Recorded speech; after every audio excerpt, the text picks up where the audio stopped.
Talk today. I'm gonna tell you a little story time.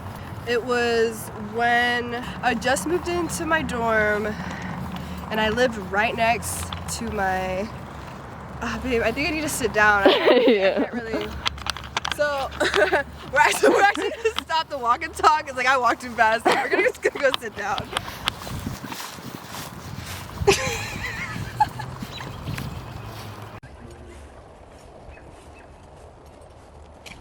Whoa. It looks like you're in Twilight. Babe. Come bite me. I'm actually kind of tired to tell a story time. I'm gonna tell y'all about the time I got arrested at school in my dorm, and it was only the third day there. Like, school hasn't even started yet. Like, it's flight week, like the week before school starts, and I was already getting into trouble. But that was because the county laws at my university were just way different than what I was used to, like, back home. Yeah, basically if you got caught with marijuana in this county, you're going straight to jail, which is why I went straight to jail. Basically what happened is I moved into my dorm. I noticed I lived right next to the RA. Did this bitch just watch on this video? But yeah, I noticed that my dorm room was right next to my RA. Thought that was a little weird, but I didn't really think much of it because I thought she was like cool at first. So then in my dorm room, it's the third day. We just got introduced to like all the people in our major, and we like did like a little tour on the school. It was cute, made some friends that day. And come back to my dorm. I wanted to smoke weed with my new friends, but I'm not gonna smoke in my dorm because I'm not stupid. I just wanted to roll in my room because that was just much smarter. The weed that I had was just so loud for some reason, and I don't even think that was what the smell was though. I think it was because my roommate was cleaning my pipe with boiling hot water, and that just like set off in the whole dorm room. And the walls are very thin in this place, and so you could smell what somebody's eating like 10 rooms down type shit.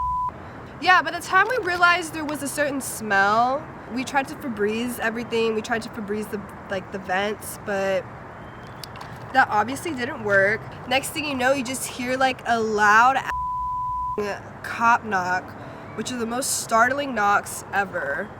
Ugh. And so then my roommate opens the door and it's the cops. And at this point I'm just like, fuck, like that's, I didn't expect any of that to happen. Like I literally just got here. Oh, the cops were like using like scare tactics against us and saying like, if one of y'all doesn't confess, like all of y'all are gonna get in trouble, or like saying some type of shit like that. Like somebody needs to say something, because all of us were just like, what? Like weed? Like what? That's crazy. It was my weed, and like I didn't think I was gonna go to jail. I thought I was just gonna get like a fine or something. But I thought very wrong as they were putting like handcuffs on me. And then they, oh my god, these hairs on my face, babe. Do you want to walk to the benches? Yeah. Follow me to the benches. So, what am I doing? Oh, I'm getting handcuffed at this point. They're like escorting me out of the dorms in handcuffs, which I thought was just honestly just like way, it was like uncalled for. But they're sending me straight to jail.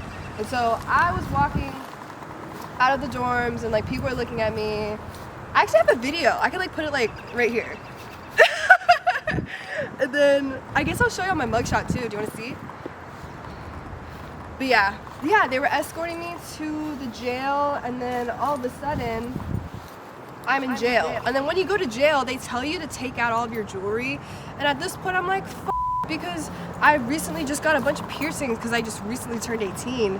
And so I had to take out my nipple piercing, I had to take out like my nose piercing. I actually told them to keep my ear piercings in because there was no way I was taking those out.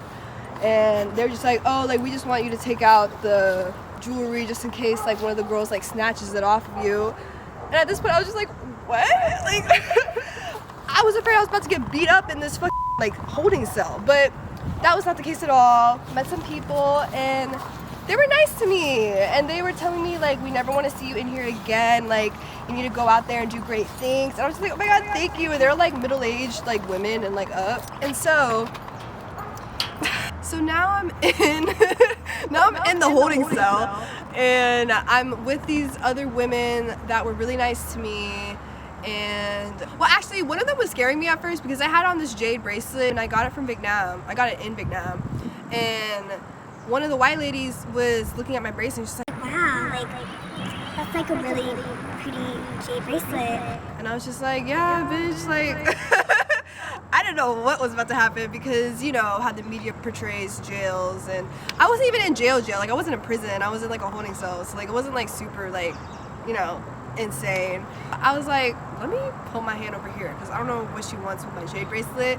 But after that, it didn't really matter because we just talked about a bunch of other things. And then one of the ladies there, she was like a fugitive, and then she was telling me about like heroin and how like the come down on heroin is just like super like wild, and it feels like hell, and how I should never do heroin. And I was like, right, thank you for like affirming me, because I wasn't thinking about doing it, but now I know to really not to.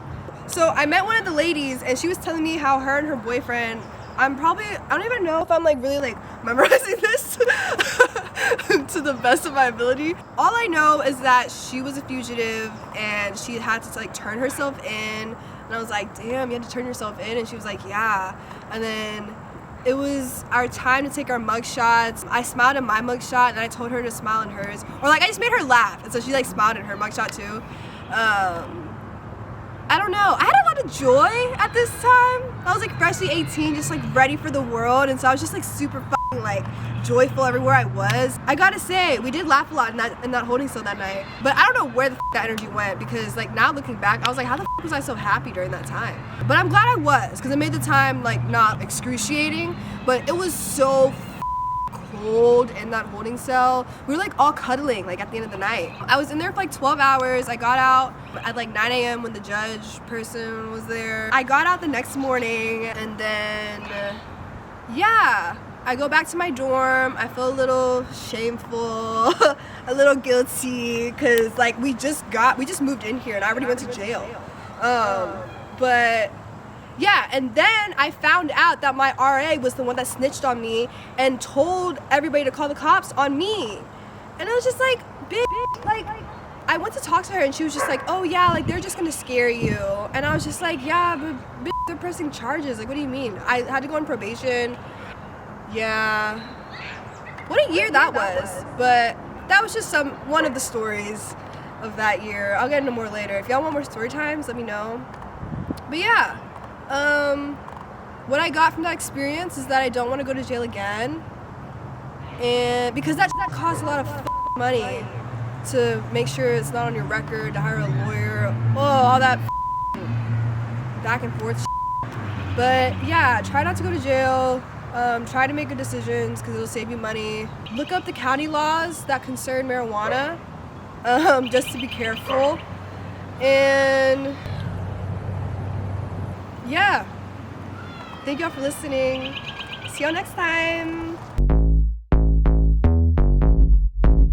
I'm wearing a Trinkets top. Buy a Trinkets top on my website. 15% off. Use code thank you. Okay. Oh, but now we can walk and talk. Mm-hmm. Hey y'all. Just walk a little slow, babe. Please.